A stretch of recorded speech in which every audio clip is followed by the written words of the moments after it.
Existe um grupo aqui nos Estados Unidos, e obviamente com gente no Brasil também, que a gente não vai identificar, todo mundo devidamente protegido, justamente fazendo a identificação de quem são os outros agentes cúmplices das violações de direitos humanos em curso no Brasil, porque vai ser apresentada uma lista ao governo americano de quem são essas pessoas. E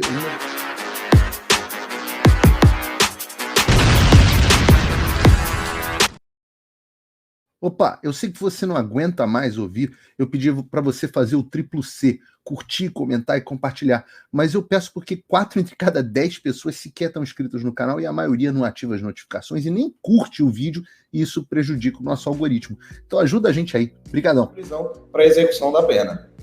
Deixa eu perguntar uma coisa, doutor, porque eu tenho uma curiosidade para traduzir isso para as pessoas comuns no Brasil. Eu sou do Rio de Janeiro e eu vou falar sobre o Rio de Janeiro no programa de hoje. Digamos que eu seja um traficante de drogas, que matei policial e dei o azar de ser preso no Rio de Janeiro, onde o Supremo Tribunal Federal decide que não pode mais ter operação policial na favela. Mas digamos que eu dei mole e sou um traficante que matei policial, matei gente dentro da favela, matei um monte de gente. Tá? E eu sou preso. Quanto tempo demoraria para eu conseguir um trânsito em julgado? Desde a primeira instância, nós temos processos aí que duram 20 anos. 20 anos? Sim. Então, se eu sou traficante, digamos que eu sou aqui um traficante pesado, tá? Ou deixa eu trocar. Digamos que eu seja o Sérgio Cabral, tá? Que eu tenha roubado pra caramba o Rio de Janeiro. Quanto tempo demora o trânsito em julgado, hein? Varia muito de processo para processo, mas nós temos processos aí que estão tramitando no Supremo Tribunal Federal em média. Vamos dizer aí, 10 anos para você percorrer todas as instâncias. 10, entendi. Essas pessoas, o processo delas tem quanto tempo? As ações penais foram propostas há 6 meses, 7 meses. Então, já está sendo certificado o trânsito em julgado. Mas isso é simplesmente pelo fato de que elas não estão percorrendo as instâncias recursais. Elas só estão sendo julgadas em foro único, foro indevido, inclusive. Um juízo incompetente que está julgando essas pessoas e agora lhes está retirando o direito de recorrer. Evidente que nós não temos assim tanta expectativa de que os mesmos ministros que os condenaram apreciam seus recursos, mas é um direito subjetivo da pessoa, esculpido na Constituição Federal e que deve ser respeitado. E quando o ministro Alexandre de Moraes determina a prisão dessas pessoas com base nesse fundamento, ele está mais uma vez violando uma regra constitucional. Mas esta não é apenas esta violação. Existe uma outra razão pela qual ele está determinando a prisão dessas pessoas. É o risco de fuga. Entretanto, risco de fuga de terceiros. Porque o que acontece? O que está dizendo nas decisões? Como várias pessoas estão fugindo do Brasil, como algumas pessoas estão solicitando asilo político na Argentina, eu determino a prisão dessas pessoas pelo risco de fuga. Mas o cidadão não esboçou sequer qualquer atitude que levasse a entender que ele estaria tentando fugir. Tanto é que você viu aí o perfil das pessoas que estavam sendo presas. O rapaz trocou de roupa, estava com a filhinha no colo, trocou de roupa e foi lá para o presídio. O outro também, sem esboçar qualquer reação. As pessoas que queriam fugir já fugiram. Essas pessoas que estão aí jamais esboçaram qualquer atitude no sentido de estarem fugindo. Então, o ministro, mais uma vez, viola a Constituição, lá no artigo 5º, inciso 45 e 46, que fala do princípio da individualização da pena. Eu não posso ser responsabilizado pela sua conduta, mas essas pessoas estão sendo responsabilizadas pela conduta de terceiros. Como outros fugiram, o ministro entende que elas podem fugir também, e por isso está determinando a prisão destas pessoas. Meu Deus. Então, o vizinho fugiu que está processado e eu sou preso, já que ele não... Isso me parece uma coisa de vingança, né? Uma coisa pessoal, de atacar esse grupo porque não consegue atacar os que já saíram do Brasil. Eu me pergunto, doutor Ezequiel... A gente especula, né? Ontem nós tivemos uma grande vitória aí, que foi a designação do relator do PL da Anistia, o deputado Rodrigo Valadares, que foi designado pela deputada Caroline Detoni, presidente da CCJ, que significa que o projeto está andando, né? Vai ser pautado, ela disse que o projeto vai ser pautado até julho, antes do recesso. Então, a gente pode entender que isso aí também pode vir a ser uma espécie de retaliação do ministro por conta desta afronta, vamos dizer assim, do Poder Legislativo em relação às decisões arbitrárias, ilegais e criminosas do ministro Alexandre de Moraes. Eu vou fazer aqui uma previsão. Eu não sei quanto tempo vai demorar, mas que o Brasil vai aprovar uma anistia para essas pessoas para mim, é inevitável. Também concordo. E digo mais, essas pessoas podem se preparar para receber depois, passado alguns anos, pensão igual sofreram as famílias dos supostos lá, muita gente perseguida de fato, mas muita gente supostamente perseguida nos governos militares. Se prepara, porque o contribuinte vai ter que arcar com esse troço durante muito tempo. Quem sabe um dia eu não vire presidente só para entrar com uma ação de regresso contra o Alexandre para ir na pessoa física dele. Eu acredito que isso vai acontecer. As pessoas sempre nos perguntam, doutor, essa lei da anistia será aprovada? Será aprovada. Mais dias ou menos dias isso vai acontecer, essas pessoas serão indenizadas. Se vão gozar dessa indenização, a gente não sabe, né? Mas que fique aí para os filhos, para os netos. Mas o fato é que não tem como esta arbitrariedade que está acontecendo se sustentar. E aí a gente, hoje já desde cedo, né, que fomos comunicados, a gente tem procurado aí, conversado com os advogados, com os familiares, já fomos um grupo de advogados, estivemos lá no parlamento, conversamos com senadores, deputados, estamos agora, tem um grupo nosso lá na Ordem dos Advogados do Brasil, levando um documento que nós redigimos, denunciando mais essa arbitrariedade do ministro Alexandre de Moraes, e é uma tristeza, né? Você vê ali os policiais federais constrangidos de estarem cumprindo aquela situação, mas cumprindo, né? E isso aí, é por isso que nas nossas audiências, nas nossas manifestações, a gente sempre deixa claro que o ministro Alexandre de Moraes é o principal responsável pelo que está acontecendo no Brasil, mas ele tem os seus cúmplices, seja no Supremo Tribunal Federal, seja na Procuradoria-Geral da República, seja na Polícia Federal, todos estes agentes estão contribuindo para esse cenário de desordem jurídica que nós estamos vivendo na nossa nação.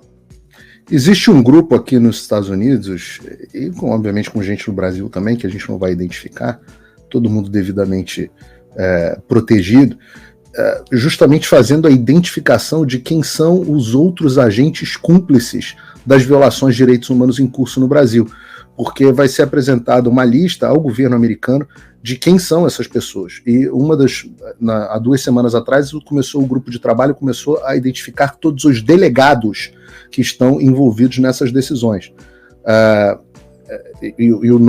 Além dos presidentes e as pessoas responsáveis da OAB também.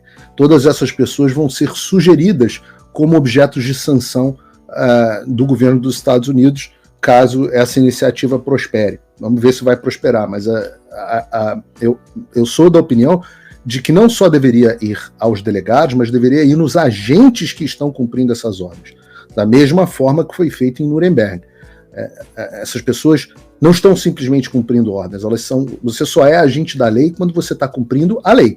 Quando há um flagrante descumprimento da lei, você deixa de ser agente da lei e passa a ser capanga, que é o nome para quem age se cumprindo ordens de um líder à margem da lei. O nome disso é capanga, e eu tenho insistido que estes policiais federais que participam desse processo estão agindo como capangas. A população deve hostilizá-los na sua conduta pessoal. As pessoas devem falar, você é uma vergonha. As pessoas devem apontar para as pessoas que elas conhecem e falarem, é uma vergonha. Você está fazendo o que você está fazendo. Isso faz parte, a sociedade precisa se conscientizar e se revoltar contra estas pessoas. Não é só o Alexandre sozinho. Na hora que o grupo grande de pessoas, e você vai sofrer consequências se você desafiar o Alexandre, assim como eu sofro, e a vida faz parte, eu volto a dizer, você não pode ter mais medo do Alexandre do que medo de Deus, porque você também sofre as consequências quando você cumpre o que o Alexandre fala. Talvez você não perceba as consequências de forma tão imediata, mas elas vêm. Tem aí um pastor aqui que pode dizer com mais propriedade que eu, não é pastor Ezequiel? Esta é a lei que não falha em lugar nenhum do mundo, né? É a lei do retorno, é a lei do regresso. Tudo que você plantar, você colherá. E essas pessoas, elas não podem utilizar-se da escusa de não saber, né? Porque uma pessoa, para passar num concurso da Polícia Federal, seja para a gente, ele precisa estudar de lei. Ele recebe um mandado de prisão ilegal, ele sabe que aquilo é ilegal. Vou te dar um exemplo rapidamente, Paulo. Nós estivemos essa semana, o ministro mandou prender uma pessoa que foi condenada ao regime aberto. Nós tivemos 3 absolvições nesses casos do 8 de janeiro até agora. Uma absolvição total de um rapaz que é declarado petista, que foi para lá para, de fato, bagunçar. Há testemunhos de que ele estava lá, de fato, depredando, e ele foi absolvido. E houve 2 absolvições parciais que me parece que foram feitas ali para dizer que estava tendo ali uma regulação nas penas. E um desses 2 absolvidos parcialmente foi condenado por crime de dano, pegou ali uma pena de 3 anos no regime aberto. Ou seja, você não cumpre a prisão, você não cumpre a sua pena na prisão, você cumpre a sua pena em casa. E o ministro mandou prender essa pessoa que foi condenada no regime aberto. Ou seja, já há aí uma ilegalidade, uma incoerência, uma falta de lógica, você não precisa ter formação em direito para entender isso. E ao chegar na audiência de custódia, o procurador que estava lá, o promotor, representando a Procuradoria-Geral da República, representando o doutor Paulo Gonet, simplesmente se manifestou pela legalidade da prisão. Então, eu não sei a que ponto um promotor se submete ao Estado, ao arbítrio, de tal maneira que vê uma ilegalidade desse tamanho e se manifesta favorável àquilo. Então, não são apenas os agentes da polícia, mas nós temos aí promotores, temos procuradores, temos advogados. A Ordem dos Advogados do Brasil tem sido muito omissa nessas questões, né? Agora, de vez em quando, esse ano tem eleição, de vez em quando eles vão lá, fazem uma graça, mas a gente não vê nada de concreto. Então, nós vamos continuar trabalhando, denunciando o que está acontecendo e esperamos que em breve essa situação mude, porque, afinal de contas, no meio dessa guerra política, quem está perdendo são os mais frágeis, são aquelas pessoas que não têm poder aquisitivo, poder político, estão sendo absolutamente suplantadas, oprimidas e abusadas pelo Estado brasileiro, e a gente não pode permanecer que isso continue acontecendo. Eu me pergunto, Ezequiel, por que essas pessoas ficaram no Brasil? Da mesma forma que eu me pergunto o que diabos essas pessoas estavam fazendo no 8 de janeiro na frente dos quartéis ou na frente do palácio, o que diabos essas pessoas estavam pensando, eu falo assim, mas que falta de consciência, né? Não só de ter participado do 8 de janeiro, apesar de tantos avisos de que uma arapuca estava para acontecer, mas hoje, diante dessa situação, depois de toda a arbitrariedade que sofreram essas pessoas, ficarem no Brasil. Não faz absolutamente sentido nenhum para mim, Ezequiel, mas, enfim, cada um é senhor do seu destino, né? A gente, independente da falta de prudência dessas pessoas, a gente tem que trabalhar para que os direitos delas sejam respeitados o máximo possível. A gente tem que brigar para que isso aconteça. Eu tenho uma torcida para que a Polícia Federal consiga cumprir o mínimo de mandados possível e que o máximo de pessoas tenham saído e saiam do Brasil. Mas Paulo, você está incitando crime? Eu falei, não estou incitando nada. Em primeiro lugar, eu estou torcendo e tenho o direito de torcer para o que eu quiser. O segundo lugar, eu não reconheço a legitimidade do que está acontecendo. E eu acho que cada indivíduo tem a obrigação, sim. Quando mandaram me prender, eu falei, não, isso é prisão ilegal e eu não vou cumprir. Se eles me trouxerem à força, eu vou até os limites do que eu puder fazer para me defender. Mas eu não sou obrigado aliás, é um direito que todo mundo tem, o direito de fugir, né? Você não pode estar incitando o crime de fuga, porque crime de fuga não existe no Brasil. Então... Exato. Então todo mundo pode fugir. Então é um direito que todo mundo tem. Agora, eu, se tivesse nessa situação, não estaria dentro do Brasil. A fronteira do Brasil é um queijo suíço. É mais fácil você sair do Brasil. Então, as pessoas podem sair do Brasil e claro que é uma tristeza. Ora, se eu não volto para o Brasil por causa disso. Se é uma tristeza para mim não poder voltar para o Brasil, ver minha família, meu pai, meus ativos, etc., é uma tristeza. Mas eu não volto para o Brasil, nem para visitar por conta disso. Né? Eu sei que se voltar, estou debaixo de um governo tirânico. Tem gente que pergunta, por que você não volta para o Brasil para enfrentar os processos que porventura tiverem contra você? Eu falei, porque eu não acredito na legitimidade do sistema. Por que eu vou voltar para ser trucidado? Pastor Ezequiel, doutor. A oposição gosta de falar isso, né? Se estão fugindo é porque são culpados. Não, ao contrário, estão fugindo porque não são culpados. Né? Então, existe essa narrativa E, assim, os motivos que levam a pessoa a tomar uma decisão de sair ou não sair, isso aí existem os motivos internos, né, de se sentir, até de ser atingido por essa narrativa. Será que se eu estiver fugindo, eu vou estar confessando tacitamente de que, de fato, cometi algum crime? Também fazer isso não é uma situação fácil. Você vai para um país diferente, ficar longe da sua família, falar uma outra língua, não sabe se vai arranjar uma profissão. Perde tudo que você construiu na vida. É uma dificuldade. O que a gente tem feito é municiar essas pessoas para que elas possam decidir a respeito das suas vidas, e a gente está aqui, vamos permanecer no Brasil lutando por essas pessoas, porque é a você, é a nós que elas têm para poder ver resolvida essa situação das suas vidas. O mais nobre que essas pessoas podem fazer é lutar pelos direitos de todos nós no Brasil e de fora. Como já tem um grupo grande na Argentina fazendo, um grupo grande fazendo aqui nos Estados Unidos, associações estão se formando em cada um dos países, as ações no parlamento argentino acontecendo, as ações no parlamento brasileiro, no parlamento americano acontecendo, vamos ter também na Europa. E brigar de fora, fazer uma resistência de fora, porque do Brasil realmente não dá. Tem a história.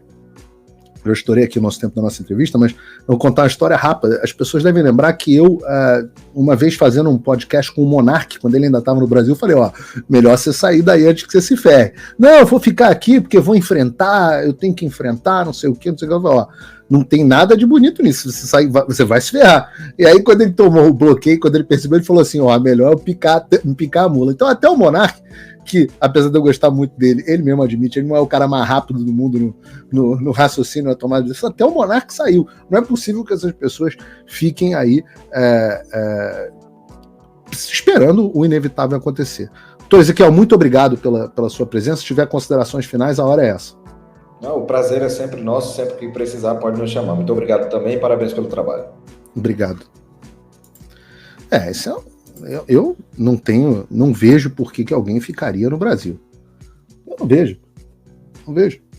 A essa altura ninguém mais pode. Eu sempre falo o seguinte, o fato do 8 de janeiro ter acontecido é um sinal completo do despreparo do povo para os assuntos, porque depois do que tinha acontecido nos Estados Unidos era óbvio, né? Você tem tweet meu de 2021, naquele 7 de setembro lá, onde logo depois o Bolsonaro fez a cartinha da desculpa lá pro Alexandre, o Temer fez, na verdade, tem naquela época eu falando, cuidado com armadilhas.